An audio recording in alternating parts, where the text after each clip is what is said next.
सरू का दर्द, अनिका का बदला और वेद का ना साथ देना, दोनों का क्लैश होगा जहां पे लग जाएगी बहुत बड़ी आग। देखते हैं रिश्ते संभलेंगे या इंसान। आप सभी का स्वागत है टेलीविजन में। मैं हूँ तृप्ति, लाइव इंटरेस्टिंग अपडेट्स। सरू जहाँ सब कुछ हार बैठी है, अनिका भी सब कुछ हार बैठी है। वेद तो मत पूछिए, वो कहीं के नहीं रह गए। सब अपनी अपनी दुनिया में हैं और घर में एकदम शांति है। वो शांति ऐसी है कि ना उससे समझ में आएगा कि सुख है या दुख है। ना खुशी का माहौल है, ना खुशी वाली शांति, ना सुकून है। पर ऐसी शांति ज़रूर है जिससे ऐसा फील हो रहा है कि जैसे कोई तो टेंशन चल रही है। सबके मन घबरा रहे हैं, अंदर ही अंदर हर किसी को तकलीफ है। आखिरकार ऐसी वाइब भी क्यों आ रही है? शांति होने के बावजूद कुछ अलग हो जाएगा, ऐसी आहट से महसूस होती है। तभी मालूम पड़ेगा आपको कि अनिका अपने रूम में गुस्से में मिरर के सामने खड़े होकर बोलती है, सरू ने मुझसे मेरा सब कुछ छीना, वेद भी, प्यार भी, तो अब मैं उससे उसका सब कुछ छीन लूँगी, वो कहती है। और एविल स्माइल की जैसे वो आईने में देखती है और माचिस का बॉक्स लेके निकल पड़ती है सरू के रूम की तरफ। उसका इंटेंशन क्लियर है कि वो रूम को आग लगाना चाहती है, यानी सरू को बुरी तरह से जला देना चाहती है। और दूसरी तरफ आप देखेंगे कि सरू अपने घर में बैठी रो रही होती है अपनी माँ की तस्वीर को देख के। बहुत ही इमोशनल है, टूट के बिखर गई ऐसा उसका माहौल है। अपनी माँ से सवाल करती है, माँ मैंने किसी का क्या बिगाड़ा है? मैंने हमेशा सबका अच्छा चाहा, फिर भी मेरे साथ ऐसा क्यों होता है? क्या किया है मैंने?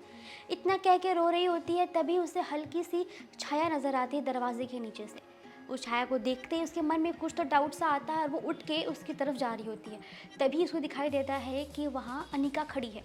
और अनिका देखते ही एकदम अलग सी स्माइल देती है, जिससे सच कहूँ तो डेंजरस स्माइल देती है, जिससे सरू घबरा जाती है। और तभी अनिका कहती है, तूने मेरा घर छीना, मेरा परिवार छीना, मेरा प्यार छीना, यहाँ तक कि मेरी इज्जत तक ले ली। अब मैं तुझसे तेरा सब कुछ छीन लूँगी। बस ये लाइन और तुरंत ही अनिका ने माचिस जला के घर में आग लगाना शुरू कर दी। धीरे धीरे आग की लपटें बढ़ना शुरू हो जाती हैं। सरू चीख चीख कर वेद को बुलाती है, रास्ता ढूंढती है, दरवाजे पे भी आग लग चुकी है, विंडो पे आग लग चुकी है। आखिरकार सरू कहाँ से बचे भागेगी? वेद वेद चिल्लाती है। तभी नीचे से वेद को सुनाई देता है कि सरू की आवाज़ आ रही है और आग लपटों की जो गर्माहट है पूरे घर में महसूस होना शुरू हो जाती है। जैसे ही वेद ऊपर पहुँचता है, देखता है कि आग पूरी तरफ फैल चुकी है, लेकिन वह सरू से बहुत प्यार करता है, इस तरह से उसे छोड़ नहीं सकता। बिना जान की परवाह किए, बिना आग की लपटों के डर के वो दरवाजे को लात मार के तोड़ देता है और तुरंत सरू के पास पहुंचता है। उसे लेकर वो बाहर आता है, लेकिन इसके बाद आप देखेंगे कि वेद का थोड़ा सा चोट लग जाता है उसके हाथों में, उसके हाथ जल जाते हैं। अभी तक किसी का उस पर ध्यान नहीं गया है, लेकिन सरू को शायद अब एहसास हो जाएगा कि उसका सब कुछ छीना नहीं है, अभी भी उसके पास है, बस उसको थोड़े से एफर्ट्स की ज़रूरत है, अपने आप को साबित करने की ज़रूरत है। उसके बाद आप देखेंगे एक डार्क मोमेंट जहाँ पे अनिका कॉरिडोर में बैठ कर डार्केस्ट मोमेंट में है, एकदम अंधेरा छाया हुआ है। वहाँ पे उसके हाथों में एक दुपट्टा है जला हुआ और वो गुस्से में एकदम पागल हो चुकी है। उसका आपा उसके कंट्रोल में नहीं रह गया है, वो एकदम पागल है। उसका पागलपन सबको जला के रख देगा। वो कहती है कि रूम ही नहीं, मैं सब कुछ, पूरी दुनिया को जला दूंगी। अब सोचो उसकी अंदर की जो जलन है, जो जेलसी है, जो बदले लेने की आग है, वो इतनी भड़क चुकी है कि वो हर किसी को जला देगी, ऐसा उसका कहना है। दोस्तों, आपको क्या लगता है आने वाले ट्रैक में अनिका और अब कौन सा खतरा मोल लेगी सरू से बदला लेने के लिए? आपको क्या लगता है सरू क्या डील कर पाएगी? जिस तरह से अनिका ने बिना सोचे समझे, बिना किसी की परवाह किए फ्रंट फुट पे आकर आग लगा दी, उसे नहीं फ़र्क पड़ा कोई उसे क्या बोलेगा, किसी को पता लगेगा तो क्या होगा, उसे कोई फ़र्क नहीं पड़ा। तो न जाने अब वो कौन से ऐसे स्टेप्स करेगी जिसकी वजह से सरू को डायरेक्टली वो टारगेट कर सकती है, जान का खतरा भी हो सकता है।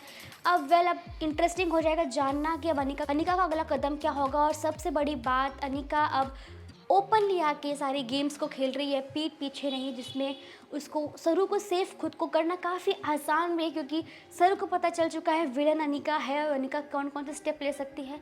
जानने के लिए और कमेंट सेक्शन में बताएं आपका फेवरेट पार्ट कौन सा है, अनिका का जो रोल अनिका का प्ले हो रहा है उसमें कितना कुछ आपको लगता है कि डेंजरस मोड आ चुका है। सरू वेद के रिलेशनशिप के बारे में आप क्या कहना चाहेंगे, कमेंट में बताएं। वीडियो पसंद आई हो तो लाइक करें और अगर टेलीविजन को सब्सक्राइब नहीं किया हो, सब्सक्राइब करना ना भूलें।